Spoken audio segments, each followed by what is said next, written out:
The U.S. Secretary of State there, Antony Blinken. Meanwhile, Palestinian health officials say the latest Israeli airstrikes on the crowded town of Rafah in southern Gaza have killed more than 20 people. Many more were wounded. Israel's military operation in Gaza has killed more than 34,000 Palestinians and displaced more than 2 million, with much of the territory laid to waste. An assault on Rafah, which Israel says is the last HAMAS stronghold in the Gaza Strip, has been anticipated for weeks, but foreign governments, including the US as well as the United Nations, have expressed concern that such an attack could result in a humanitarian disaster.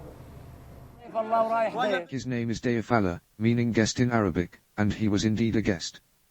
He came as a guest after his parents longed for him for so long, after 10 years.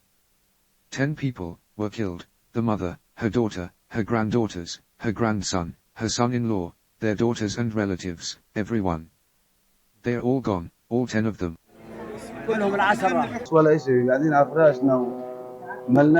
We were on our beds, and thank God for everything. In a second, I felt a strong strike and rocks fell on my head and back.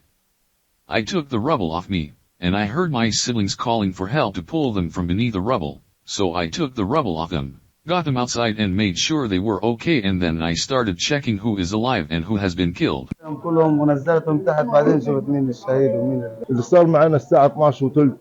12:20, these people are displaced from Khan Yunis. They came after their brothers were killed in Khan Yunis and they sought safety here in Rafah, but there's no safety or security.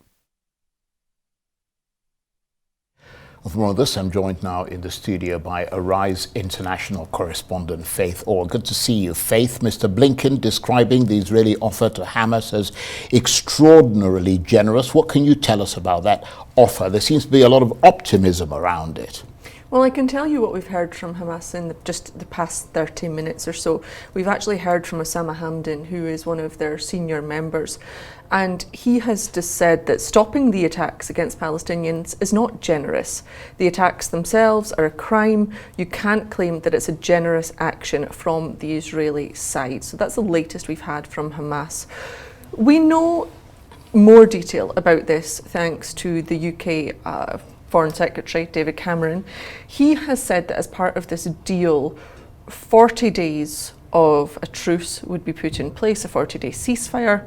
Thousands of Palestinian prisoners would be released, and that Israel are only asking for 40 captives to be released from Gaza.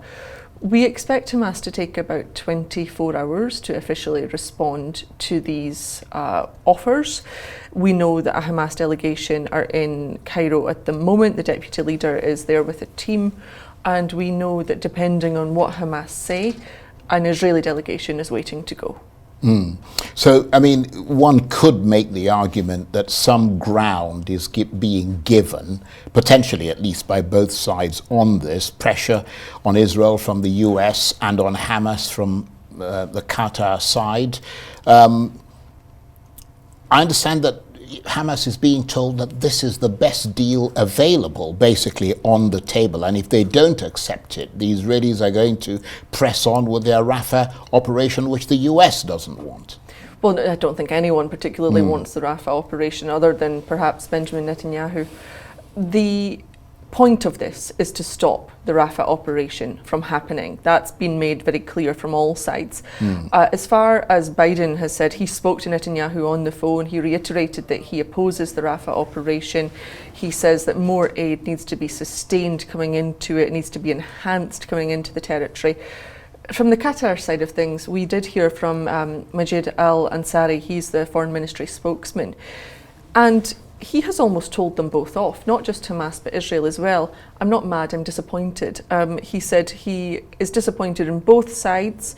They both need to show more commitment, more seriousness about this.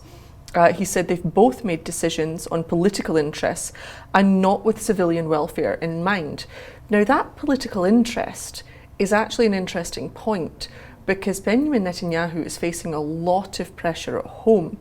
Some of the hardline ministers, part of his war cabinet, are telling him that if you go ahead and you offer a ceasefire to get the captives out, we're going to bring down the government. So it really is a risky time for him for these talks, because of course if Netanyahu goes, these talks go back to square one. Absolutely. And even at this point, I mean, this much touted deal would only be, as you pointed out, for a temporary pause in hostilities. So the Rafah offensive would only be delayed. And that's it, really. It would be delayed, exactly. But the problem is, Hamas have always insisted that they want a permanent ceasefire. If they're going to sign up to anything, it has to be an end to the fighting. And who can not blame a pause. Well, exactly. I mean, 34,488 Palestinians dead now, most of them women and children. So Hamas are saying, we want a permanent end to this fighting. Israel is offering a pause, and then what they're describing now as a sustained peace. So the question is whether this sustained peace will be enough for Hamas to settle with, and we will find out about that within about 24 hours. Meanwhile, of course, Palestinian health officials say the latest airstrikes on that crowded town of Rafah has killed more than 20 people and wounded many more. Just bring us up to date with that. Well, there was 27 killed overnight, and the strikes have continued today. Various smaller numbers killed in separate strikes. I know in one incident there was 4 people killed, 3 of them were women. It's important to say in Rafah now as well, it's not just the strikes that are killing people, the temperature is getting up. People are living in tents, mostly made out of plastic tarpaulins. They are turning into ovens. We've heard from UNRWA, the UN Agency for Palestinian Refugees, that at least 2 children have now died from the heat because the temperature has increased to over 30 degrees. Now that doesn't sound too much, but when you consider that there's no fans, there's no, there's no way to cool them, and of course in that part of the world the temperature is just going to rise and rise and rise as summer approaches, and that is now the next big fear for the displaced population in Rafah. Faith, thanks very much indeed. Faith, or is Arise International.